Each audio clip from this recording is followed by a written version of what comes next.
Ya, kembali lagi di ruang dialektika. Di panggung politik global, ketenangan seringkali lebih mematikan daripada gertakan. Kita mengenal sosok Xi Jinping sebagai pemimpin yang penuh kalkulasi dan berhasil membawa negaranya menjadi poros ekonomi baru yang disegani. Namun, muncul sebuah pertanyaan menarik. Bagaimana jika gaya kepemimpinan strategis seperti itu diterapkan di tanah air kita sendiri? Apakah Indonesia akan bertransformasi menjadi superpower baru secara instan? Hari ini kita akan membedah skenario imajiner jika Indonesia dipimpin oleh sosok sekaliber Xi Jinping. Ya, bayangkan ketika hal itu benar-benar terjadi. Saya yakin yang pertama dilakukan Xi Jinping ketika menjadi presiden Indonesia, ia akan memberantas korupsi secara besar-besaran. Hal ini seperti dilakukannya ketika awal-awal menjabat menjadi presiden China. Program awalnya yaitu kampanye anti korupsi. Walaupun ada perdebatan, cara ini digunakan untuk menyingkirkan lawan politiknya, tapi di sisi lain, hal ini berdampak terhadap kemajuan di China. Bisa kebayangkan betapa seksinya program ini kalau diterapkan di Indonesia dengan langsung dipimpin oleh Xi Jinping. Maka kita akan melihat para pejabat di negara ini akan ketar-ketir.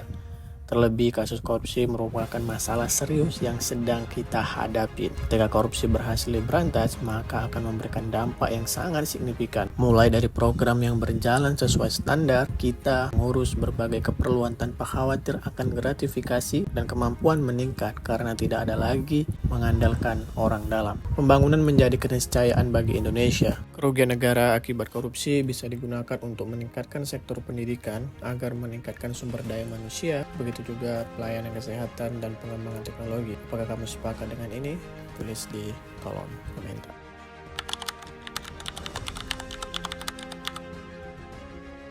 Dulu Ayah Sin merupakan pejabat negara, bahkan menjadi salah satu penasehat Mao Zedong. Namun, di masa itu juga Ayah Sin dituduh melakukan pengkhianatan kepada Partai Komunis China, sehingga diasingkan dan menjadi pekerja paksa. Di sana Sin kehidupannya berubah total, bahkan ia tinggal di rumah yang sangat kecil. Singkat cerita, ia mulai bangkit dari ketertindasan pemerintahan saat itu, hingga memutuskan untuk bagaimana caranya bisa masuk ke Partai Komunis dan bergelut di bidang politik. Namun, sekitar 10 kali ditolak karena berbagai alasan termasuk latar belakang keluarganya yang pernah dicap sebagai pengkhianat partai. Walaupun begitu berat, siapa sangka sosoknya berhasil menjadi orang nomor satu di partai itu. Xi Jinping memulai semuanya kembali bahkan dari nol ataupun minus karena citra keluarganya yang sudah dicap buruk. Akhirnya memaksa dirinya mengikuti proses dari awal tanpa bantuan orang dalam atau gaya nepotisme. Hal serupa juga tentu akan dilakukannya ketika ia memimpin, yang akan menempatkan orang-orang berdasarkan merit system atau kemampuannya. Semua berdasarkan proses dan kemampuan tanpa lagi ada fenomena ordal. Ketika Indonesia dipimpinnya akan mengubah budaya orang dalam di negeri kita yang begitu menyebalkan dan sudah mengakar. Pejabat tidak sekedar diseleksi berdasarkan jasa politiknya, tetapi memang betul-betul memiliki kemampuan di bidangnya. Kita tidak lagi takut bersaing karena yang diandalkan adalah kemampuan, bukan sekedar relasi dengan pejabat. Hal ini akan berdampak besar terhadap sistem kerja di Indonesia. Bahkan jika merujuk dari dampak merit system di China mampu meningkatkan ekonomi. Keyakinan Xi Jinping akan membuat merit system semakin ketat di Indonesia karena selain faktor latar belakangnya juga dipengaruhi oleh sejarah panjang China yang begitu ketat menyeleksi pejabat dengan ujian berstandar nasional sehingga semuanya akan tersaring dengan baik. Bisa kita bayangkan betapa kerennya negara kita jika menerapkan sistem itu.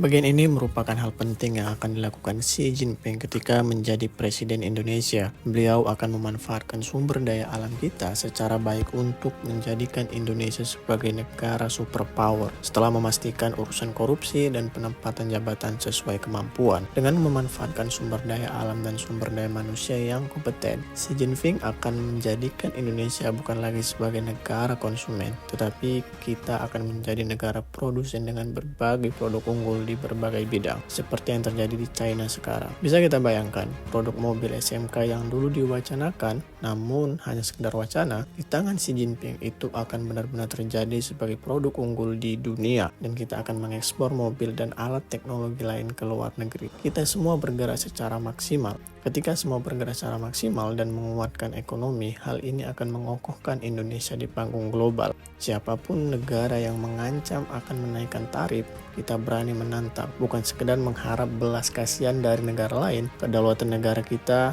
menjadi hal yang sakral, tanpa ada berani negara lain maupun mafia dalam negeri yang seenaknya. Ya, itulah bayangan yang bisa kita khayalkan, sungguh makmurnya negara kita jika hal itu terjadi. Dan sebagai sebuah harapan di tahun baru ini, semoga akan ada pemimpin yang memiliki karakter seperti itu untuk membawa negara kita bukan sekedar menindas rakyat sendiri, tapi tampil dengan memakmurkan rakyatnya. Banggalah menjadi WNI. Kami dari tim Kebetulan Sarjana pamit undur diri. Selamat berkhayal.